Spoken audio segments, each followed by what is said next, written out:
আসসালামু আলাইকুম রহমতুল্লাহি ওয়া বারাকাতুহু।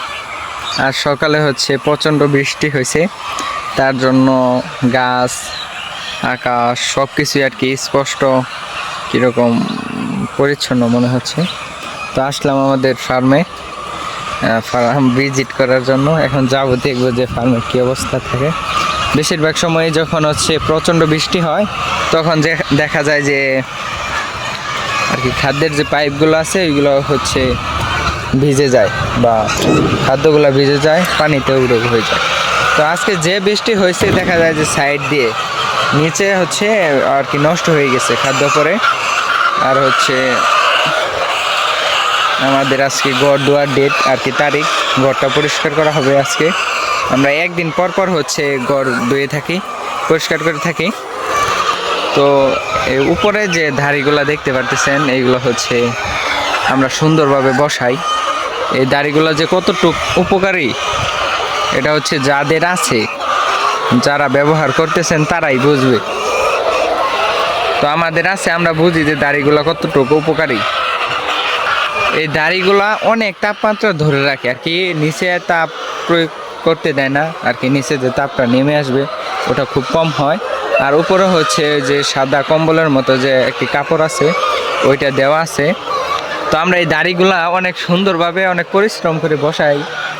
বসানোর পরে দেখা যায় যে বাতাস চালায়, যখন বৃষ্টি হয় ঝড় হয় তখন হচ্ছে এইগুলাকে উলট পালট করে দিয়ে দেখেন একটার উপরে আরেকটা ওঠে না আর কি, ঠিক জায়গায় রাখে না। এইগুলা যে আমরা ঠিক জায়গায় বসাই, বাতাস আসলে সেই বাতাস আর কি এইগুলাকে ঠিক জায়গায় আর কি রাখে না, অন্য জায়গায় নিয়ে ফেলায় আর কি, ওইখানেই থাকে উপরে আরেকটার উপর আরেকটা। তো মাঝখানটা এইবার একটু দেখা যায় যে ঠিক থাকে। ঘরটা ভালোই নোংরা হয়ে গেছে, তো আজকে পরিষ্কার করবো আমরা। আজকে পরিষ্কার করার ডেট, আমরা একদিন পর পর ঘর হচ্ছে ধুয়ে থাকি খুব সুন্দরভাবে। তো এখন হচ্ছে ওদের ডিম পাড়ার সময় আর কি, সকাল টাইম পার হয়ে গেছে, খাবার দেওয়া শেষ। এখন হচ্ছে ওরা ডিম পারবে। আমরা 11টা থেকে 10টা, 10:30 থেকে 12টার মধ্যে হচ্ছে ডিম তোলা কমপ্লিট করে ফেলবো ইনশাল্লাহ। আমাদের এখানে 4,500 মুরগি থেকে আর কি 4,000 প্লাস মুরগি থেকে আমরা 100, আমি যতটুকু শুনছি 124 বা 25 কেজির মতো ডিম পাচ্ছি। আজকে ভিডিও করার একটা উদ্দেশ্য, সেটা হচ্ছে একটা জিনিস আপনাদেরকে দেখাই। আপনি যতই দুর্বল হন, আপনি হাজারো শক্তিশালীর মধ্যে গড়ে উঠতে পারবেন উপর দিকে। এটার প্রমাণ হচ্ছে এই জায়গায় একটা মুরগি আছে, সেটা হচ্ছে আমি যদি একটু জুম করে দেখাই, ওর হচ্ছে টিউমার আর কি, ওই জায়গায় ওই যে দেখা যাচ্ছে ওটা টিউমার। আর হচ্ছে ওর একটা ডানা নাই। আর মুরগিটা হচ্ছে বেশ সুস্থ দেখতে, যে এই মুরগিটাই টিউমার। আর হচ্ছে ওর একটা ডানা নাই, টিউমার তো দেখালাম, ডানা আর কি দেখাবো কষ্টে। ওর হচ্ছে খুব কষ্ট হয়েছে বড় হইতে, এখানে আসতে পারছে, এটাই হচ্ছে অনেক। তো বাচ্চা দেখা যায় বোর্ডিং এই 5.5 মাসের মধ্যে, 5 মাসের উপরে আর কি, 5 মাস প্লাস 6 মাস এর মধ্যে হচ্ছে ডিম এসে পড়ে। এর মধ্যে যে ওদের যে একটা জার্নি, ওদের জীবনের যে জার্নি, এটা খুব ভয়ঙ্কর হয়। এটা হচ্ছে ওরা জানে বা আমরা জানি, আমরাও আমাদের জার্নিটা অনেক কষ্টের হয়, ওদের জার্নিটাও কষ্টের হয়, ভয়ঙ্কর হয়। তো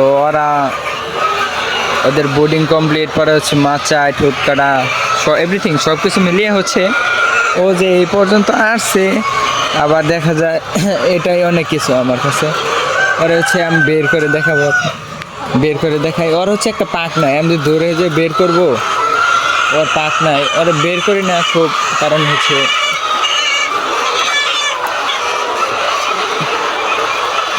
ওর একটা পাক নাই। ওর এই যে এখানে যে একটা পাক থাকে, এই পাকটা নাই, এই যে হচ্ছে ফোর। তো আমি খেয়াল করলাম যে কিছু কিছু মুরগির হচ্ছে দেখা যায়, আমরা যেহেতু মাচায় বোর্ডিং কমপ্লিটের পর হচ্ছে মাচায় করি, মুরগি হচ্ছে পালন করি বোর্ডিং কমপ্লিটের পর, বা 7 দিন বা 8 দিন রাখে। তারপরে হচ্ছে মাচায় নিয়ে যাই। তো এই মাচায় ও হচ্ছে কিভাবে বড় হলো সেটাই আমার প্রশ্ন। বা মাচায় হচ্ছে আপনার বিভিন্ন ইয়ার কারণে পাক বা ঠ্যাং হচ্ছে আটকা পড়ে, তারপরে হচ্ছে কাটা যায়। তো আমি ওরে ভালোভাবে ইয়া করার পর হচ্ছে দেখলাম ওর জন্ম থেকে আর কি বের হয়, পাক নাই, এক সাইড ডানা নাই আর কি ওর। আর অনেক থাকে এরকম আর কি, ঠ্যাং নাই, এরপরে ডানা নাই অনেক। এখন ওর সব থেকে বেটার হবে ওকে হচ্ছে জবাই করে ফেলা, বা আল্লাহ তাআলা যদি নিয়ে যায়। এই পর্যন্ত যখন আসতে পারছে শেষ পর্যন্ত থাকতো, যদি এই টিউমারটা যদি না হতো, ওটা হচ্ছে ভয়ঙ্কর টিউমার। ডিম পাড়া মনে হয় বন্ধ আছে, ডিম পাড়া বন্ধ। ওর যে পরিস্থিতি, এই পরিস্থিতির ডিম পাড়া সম্ভব না। ওর নিচে হচ্ছে একদম ইয়া হয়ে গেছে, টিউমারটা বড় বড় হয়ে কিছুদিন পরে হয়তো ইনফেকশন হয়ে ওটা পচন ধরবে ভিতরে আর কি, পচন ধরে গেছে মনে হয় অলরেডি। তো এই হচ্ছে অবস্থা, যে কোনো পরিস্থিতিতে যে কোনো শক্তিশালী মানুষের সাথে আপনি লড়াই করে হচ্ছে তার সাথে টক্কর দিয়ে চলতে পারবেন। ওর অনেক জীবনটা কষ্টের, মানুষের মতোই। সকলে দোয়া করবেন। আসসালামু আলাইকুম ওয়া রাহমাতুল্লাহি ওয়া বারাকাতুহু।